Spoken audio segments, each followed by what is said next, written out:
No Humanos, voltamos aqui no Humanos Radio Show. A música nos conecta, os bons papos nos conectam. E o que nos conecta é o showzaço do Diogo Portugal, tá? Dia 19 de agosto, na SIC. Presta atenção, o show é na SIC, não é no Ratazana. Ingressos a partir de 50 pila no topedindoingressos.com.br. 50 pila, meu querido. Vai ter um coquetel assinado pela chefe Michele Rizzi, degustação de chopp da Hauck Beer. Vai ter pizza do Dugas, drinks do Ratazana, pelo amor de Deus, né? Olha que 7 da noite a gente abre, né, o evento. Às 19h30 tem a abertura da 92 e o Diegão sobe no palco Diogo Portugal às 20 horas, beleza? Então dia 19 de agosto na SIC tem Diogo Portugal. Beleza? Então olha aqui, 9h30 você tá em casa. É o dia perfeito, né? Terça-feira você sai, vê o Diogo Portugal, dá umas boas risadas e ajuda o bairro da Juventude. Ou seja, toda a renda de ingressos vai ser revertida pro bairro da Juventude. Beleza? E ela tá aqui comigo, vou apresentar. A apresentação é boa.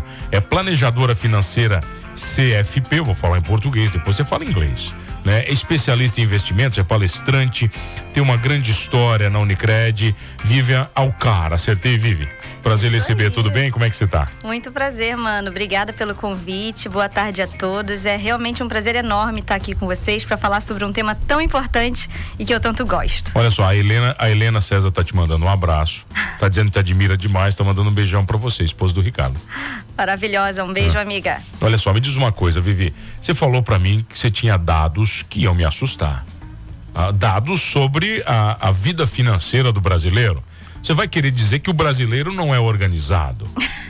Para com isso. Não, tá impressionado com essa informação. Que absurdo você falar isso pra mim, que ele adora uma dívida, que não gosta de pagar dívida. Vamos lá, né, como é que você consegue resumir o Brasil?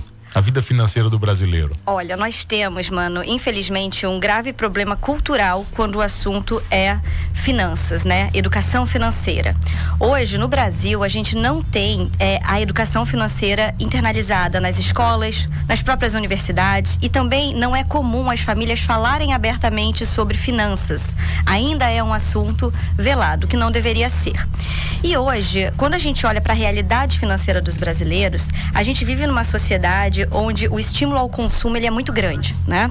Hoje tudo é muito acessível, muito disponível, através de um clique no celular, você consegue comprar coisas que você nem tem o poder de comprar à vista, mas aí você usa os instrumentos financeiros muitas vezes de maneira errada, né? Cartão de créditos que era para ser uma solução acaba se tornando vilão, cheque especial que era para ser para uma emergência se torna um uso recorrente, e assim o brasileiro acaba se endividando excessivamente. E qual é a consequência de um endividamento excessivo? É a inadimplência. Hoje nós temos uma população com mais de 70 milhões de endividados. Sabia, mano, que isso representa mais de 40% da população adulta no país? Tá, mas olha só, você falou 70 milhões de endividados. Como é que você define? Agora que quero que você me ajude, porque a gente fala muito sobre o empresário investidor. Porque o investidor é o cara que pega o empréstimo, movimenta a empresa e paga suas dívidas. Quando é que ele vira inadimplente e velhaco? Por exemplo, qual é a diferença do investidor e do velhaco? É o cara que paga a dívida e não paga? Como é que você define isso? Isso é bem importante, esse conceito. Estar endividado não é necessariamente algo ruim. 2 a cada 3 famílias têm dívidas, e muitas dessas dívidas constroem patrimônio, né? Então é natural você ter um financiamento imobiliário, você ter um empréstimo para investir no seu próprio negócio, dívidas que são consideradas saudáveis dentro de um planejamento financeiro. Mas quando esse endividamento ele se torna excessivo e excede a sua capacidade de pagamento, aí vem a inadimplência, que é você não conseguir honrar o pagamento dessa dívida. E estar inadimplente, quando a gente fala que tem mais de 70 milhões de brasileiros inadimplentes, são pessoas que de fato tomaram mais créditos do que podiam por ter uma falta de controle da sua gestão financeira pessoal, né? Não entende qual é a sua capacidade de pagamento ali dentro, e aí assumiram esses compromissos e não conseguiram honrar. Isso é muito ruim. É ruim em todos os sentidos, inclusive socialmente falando, né? Emocionalmente falando. A gente sabe que quando a nossa saúde financeira não está em dia, isso causa problemas na saúde emocional, né? Depressão, ansiedade, a pessoa não dorme bem, e a consequência de problemas emocionais muitas vezes leva a uma consequência física, né? A doenças. Então, a saúde integral do ser humano, ela passa pela saúde financeira. Por isso que falar sobre esse assunto é tão importante. E você sabe que entre essas pessoas que tomam crédito, né, muitas vezes usam os instrumentos sem a devida orientação, elas fazem isso por um analfabetismo financeiro, né, que a gente diz. Porque a informação, ela tá aí, mas as pessoas precisam realmente se interessar, né? Buscar apoio, buscar auxílio, conversar e fazer conta. E o brasileiro não faz conta. Ô, Vivi, olha aqui. Quando eu me lembro quando eu estava na faculdade, o Banco do Brasil me deu lá o cheque universitário. Só que ninguém disse que eu tinha que pagar o banco depois que eu desse o cheque. Faltou só essa informação. Mas por exemplo, assim, eu nunca tive uma cultura financeira na minha casa muito bem estabelecida, né? A minha mãe sempre muito controlada e o meu pai, meu Jesus amado, meu pai era o salve-se quem puder, né? Mas eu não tive essa cultura, e não é só eu. Acho que a maioria dos brasileiros não tem, né? A maioria não conversa sobre finanças. E tem um termo que eu gosto muito, principalmente na vida familiar, na vida em casal, que é fidelidade financeira. O que é você ter um relacionamento com fidelidade financeira? É você conversar sobre isso, entender qual é a capacidade de geração de renda de todos os indivíduos daquela família. Então, muitas vezes, os dois trabalham, né? Nos casamentos atuais, os dois geram renda. É entender quais são os custos fixos daquela família. Então, as nossas despesas essenciais são aquelas que a gente não pode fugir. Moradia, alimentação, transporte, vestuário. Então, quanto é o meu custo de sobrevivência, custo fixo do orçamento? E aí, dentro desse orçamento, sabendo qual é o meu custo fixo e a capacidade de colaboração de cada indivíduo para aquele padrão de vida que a gente escolheu ter, é estabelecer as nossas prioridades. Porque ninguém quer viver só para pagar conta, não é verdade, mano? Então, se eu ganho X e eu tô consumindo toda a minha renda para sustentar um padrão de vida que eu decidi e eu não tenho a mínima capacidade de poupança naquele orçamento, já tá errado. Fechar as contas no 0 a 0 não é sucesso financeiro. O ideal é que aquela família organize os seus custos fixos utilizando até 50% do orçamento, para que tenha a outra metade do orçamento para direcionar aos seus investimentos, porque o hábito de investir precisa ser uma responsabilidade, sim, do casal, né? Então, nós somos bons pagadores para os outros, por que não incluir essa rotina de investimentos como um compromisso com nós mesmos, né? Pra voltar pra gente um pouquinho, Exato, né? É aquele compromisso, é algo que eu tenho que fazer de maneira como academia. Ninguém acorda falando, nossa, quer dizer, algumas pessoas sim, né? Mas no geral, as pessoas fazem atividade física porque elas sabem que é necessário, que é importante. Eu bebo água porque eu sei que eu tenho que beber água, eu me alimento bem, por quê? Então, investir também precisa ser um hábito saudável.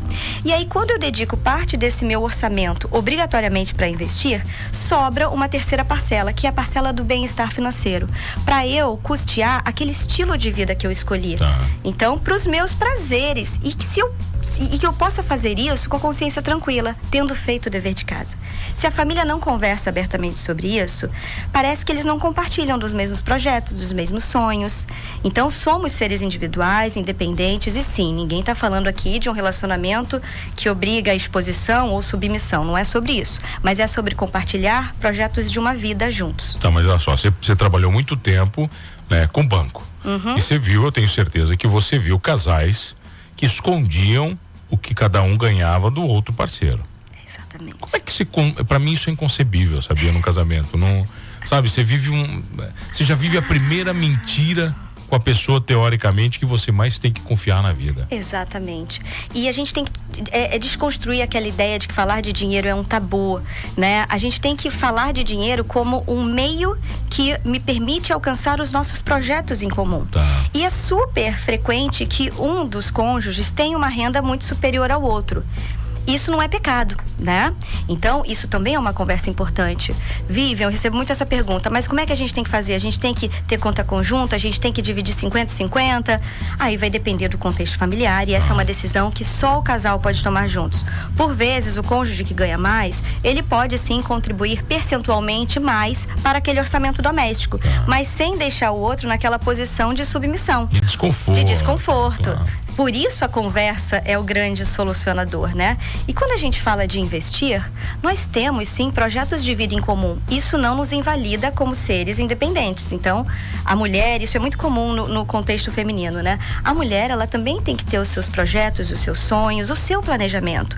Porque só com independência financeira e com segurança, ela vai ter o direito de escolhas. Ela não vai permanecer numa relação por necessidade, sim por amor, não é?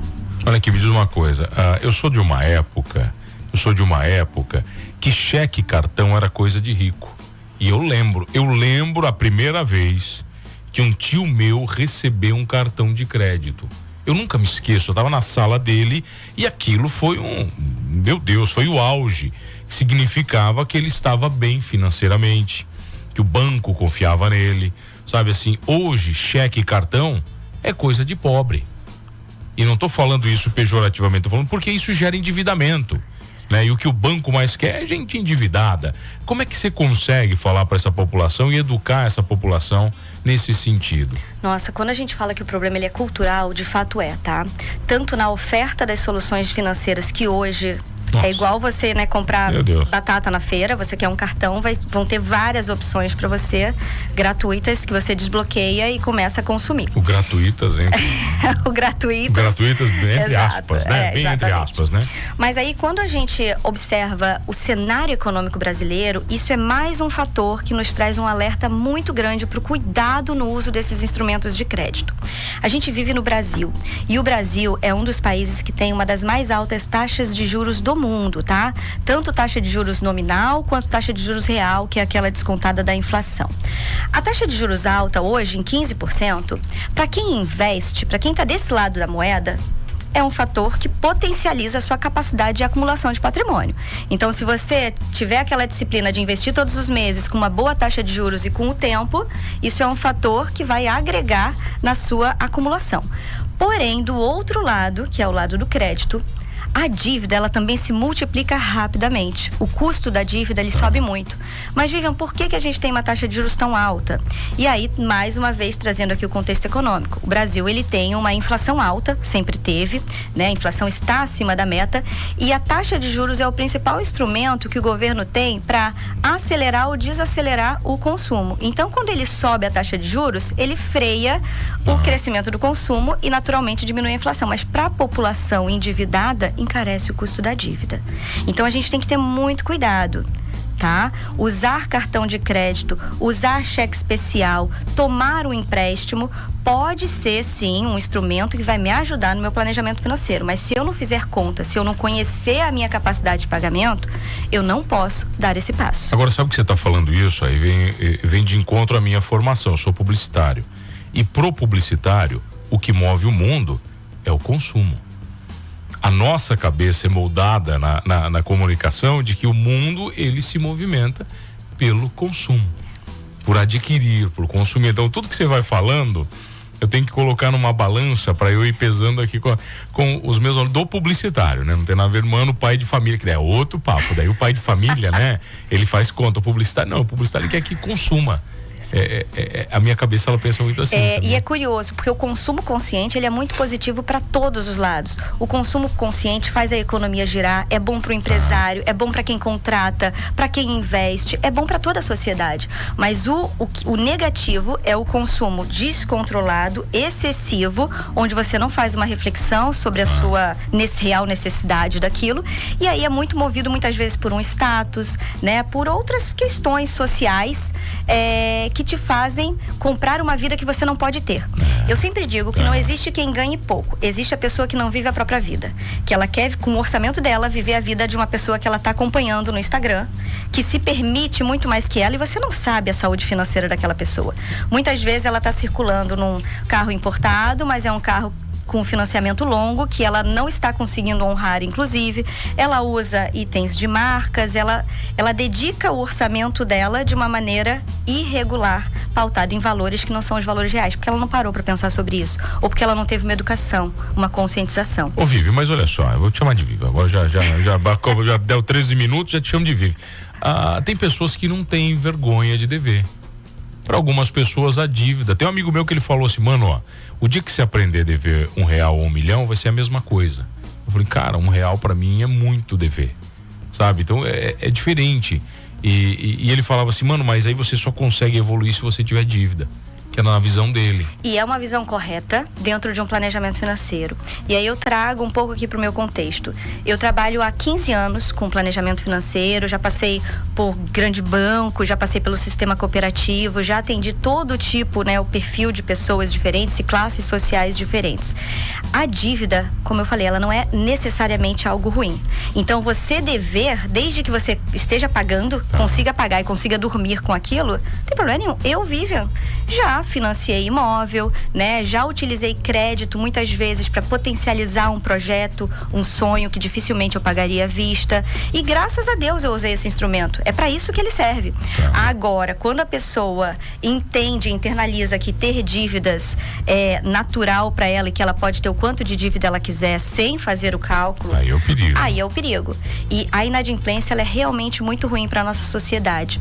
E o ser humano, ele tem uma tendência natural a dois comportamentos que são muito nocivos quando a gente fala de finanças, que é a procrastinação e a terceirização de responsabilidades. O que é a procrastinação? É eu negligenciar algo que eu sei que é importante para mim, mas não é agradável.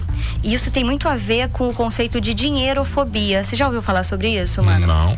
A dinheirofobia é o medo de encarar a sua realidade financeira. E é o terceiro maior medo da população mundial. Você acredita? Medofobia? É dinheirofobia? Ou fobia financeira. Tá. Esse medo, ele perde apenas pro medo da morte e pro medo de falar em público. Então, as pessoas, elas não gostam de encarar a sua realidade financeira. Elas acabam negligenciando e procrastinando esse autocuidado para depois. Ao mesmo tempo, elas têm uma tendência a terceirizar uma responsabilidade que seria delas, por exemplo, pela própria aposentadoria. E elas acabam querendo acreditar que o governo, o INSS, vai ser suficiente para cuidar delas na longevidade. Mais da metade da população acredita que vai depender do INSS. Isso é louco, né?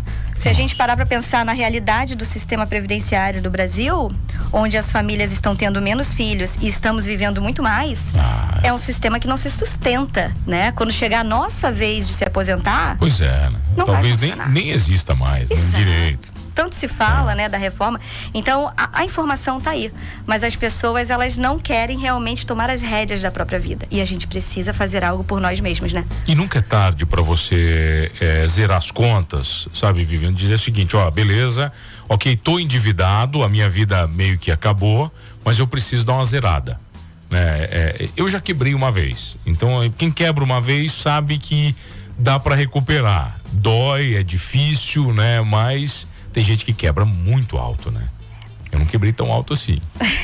Mas tem gente que quebra bem, né? Respondendo a tua pergunta principal, assim, nunca é tarde, mas quanto antes, mais fácil fica.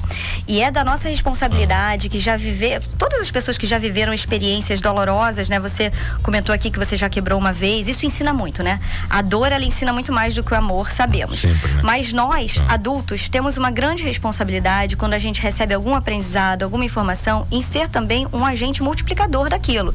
Então, todas aquelas pessoas que estão ao nosso alcance, que a gente pode sensibilizar, provocar reflexões que façam com que elas construam uma vida financeira melhor, a gente deve fazer isso.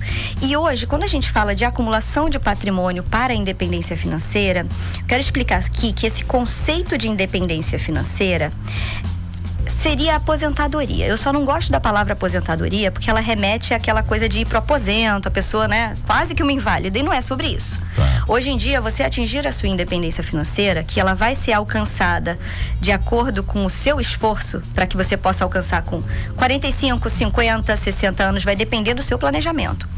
A independência é simplesmente você conseguir gerar uma renda passiva através do patrimônio que você construiu, que te permita manter o seu custo de vida e fazer escolhas, porque a partir do momento que você tem uma renda passiva que se sobrepõe à sua renda ativa, você pode se permitir desacelerar, tirar um tempo sabático, seguir algum outro projeto, ter alguma aventura, né? Tantas coisas bacanas que a independência financeira pode te proporcionar, e muitas vezes emocionalmente falando, né? Essa leveza, essa liberdade.